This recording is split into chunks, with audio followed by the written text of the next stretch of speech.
Tense is very important for learning English. So let's start learning tense properly so that you can learn a good English. আমি আজকে tense নিয়ে discuss করব।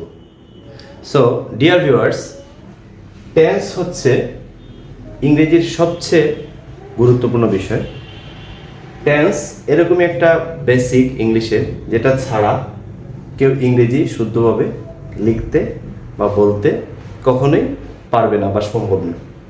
So tense যদি আমরা পড়া শুরু করি, প্রথমেই যে জিনিসটা আমাদের মাথায় অটোমেটিক্যালি চলে আসে সেটা হচ্ছে প্রেজেন্ট, পাস্ট, ফিউচার। তো মেইনলি আমরা টেন্সকে তিন ভাগে ভাগ করতে পারি। Number 1 present tense, number 2 past tense, number 3 future tense. প্রত্যেকটির আবার আলাদা করে ক্লাসিফিকেশন আছে। প্রেজেন্ট টেন্সকে আমরা চার ভাগে ভাগ করতে পারি, পাস্ট টেন্সকেও আমরা এই চার ভাগে ভাগ করতে পারি, ফিউচার টেন্সকেও এই চার ভাগে আমরা ভাগ করতে পারি। প্রত্যেকটা টাইপের নাম সুন্দর করে একবার করে পড়ে নিব। তো আমরা শুরু করি। প্রেজেন্ট ইনডিফিনিট টেন্স অথবা simple present tense, present continuous tense, present perfect tense, present perfect continuous tense. ঠিক একইভাবে পাস্ট ইনডিফিনিট টেন্স অথবা simple past tense, past continuous tense, past perfect tense, past perfect continuous tense.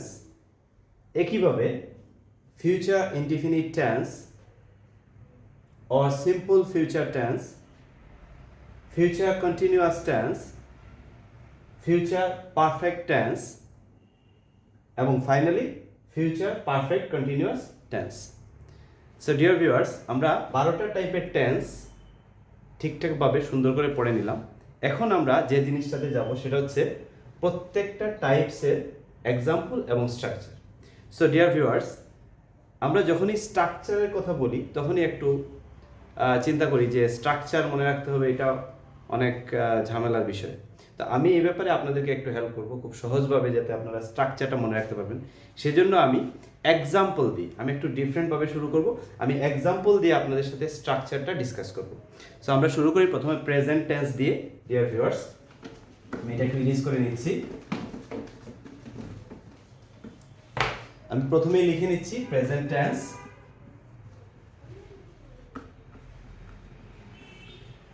Present টেন্সের আমি চারটা টাইপের একটা একটা করে এক্সাম্পল লিখছি। সো ডিয়ার ভিউয়ার্স, আমি এখন আপনাদেরকে চারটা টাইপসের যে বেসিক ডিফারেন্সেসগুলো সেগুলো দেখাচ্ছি এবং সেই সাথে আমি স্ট্রাকচারগুলো আপনাদের সাথে ডিসকাস করব। দেখেন, ফার্স্ট এক্সাম্পলটাতে যদি আমরা দেখি, এখানে আই ডু, প্রথমেই আইটা হচ্ছে সাবজেক্ট, সাবজেক্টের পরে আমরা ভার্বের প্রেজেন্ট ফর্মটা এখানে বসিয়েছি। তো আমরা প্রেজেন্ট ইনডিফিনিট টেন্সের স্ট্রাকচারটাই হচ্ছে subject plus present form of verb plus object plus extension. মানে হচ্ছে এখানে সাবজেক্টের পরেই ভার্বের প্রেজেন্ট ফর্মটা বসবে। ঠিক একইভাবে আমরা সেকেন্ড যে এক্সাম্পল লিখেছি প্রেজেন্ট ইনডিফিনিট টেন্সের বা সিম্পল প্রেজেন্ট টেন্সের, সেখানে আমরা দেখতে পাচ্ছি he plays football. Dear viewers, এখানে হিটা হচ্ছে সাবজেক্ট, প্লেটা হচ্ছে ভার্বের প্রেজেন্ট ফর্ম এবং আমরা এখানে থার্ড পারসন, হিটা থার্ড পারসন সিঙ্গুলার নাম্বার হওয়ার কারণে ভার্বের সাথে একটা এস যুক্ত করেছি। তো এটা আমি অন্য একটা ক্লাসে, অন্য একটা সেশনে আমি আপনাদের সাথে এটা শেয়ার করব, থার্ড পারসন সিঙ্গুলার নাম্বারের ব্যাপারটা। তো এইটা হচ্ছে আমাদের প্রেজেন্ট ইনডিফিনিট টেন্সের এক্সাম্পল। সেকেন্ড যে এক্সাম্পলটা আমি লিখেছি সেটা হচ্ছে প্রেজেন্ট কন্টিনিউয়াস টেন্সের।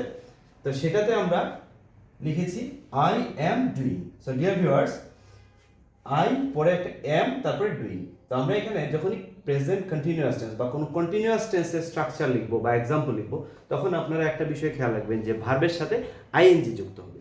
এখানে দেখেন আমরা ডু ভার্বের সাথে আইএনজি যুক্ত করেছি, আমরা সেন্টেন্সটা লিখেছি আই অ্যাম ডুইং। ঠিক একইভাবে সেকেন্ড যে এক্সাম্পলটা আমরা লিখেছি সেখানে আমরা লিখেছি হি ইজ প্লেয়িং ফুটবল।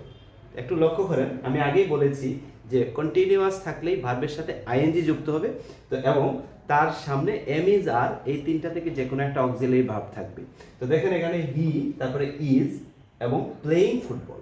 তো ডিয়ার ভিউয়ার্স, আমরা যদি প্রেজেন্ট কন্টিনিউয়াস টেন্সের স্ট্রাকচারটা একটু মনে করার চেষ্টা করি বা এক্সাম্পলের সাথে মিল রেখে পড়ার চেষ্টা করি, তাহলে সেটা হবে subject plus am or is or are plus verb plus ING plus object plus extension.